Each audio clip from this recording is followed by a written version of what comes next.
Merhaba arkadaşlar, yepyeni haberlerle karşınızdayız.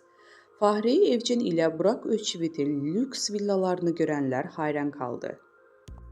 Mutlu evlilikleri ile sanat dünyasının örnek çiftlerinden olan Fahriye Evcen ile Burak Özçivit son dönemde yaptıkları reklam anlaşmaları ile gündemden düşmüyor. Son olarak bir mobilya markası ile anlaşma sağlayan ünlü çift, 2 yıllık anlaşma için tam tamına 8 milyon TL kazanmış. Şimdilerde sosyal medya paylaşımlarıyla sık sık gündemde olan Fahriye Evcen, evinin salonunda paylaşım yaptı.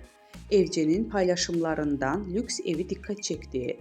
Gold ve krem rengi hakim olduğu evi görenler hayran kaldı.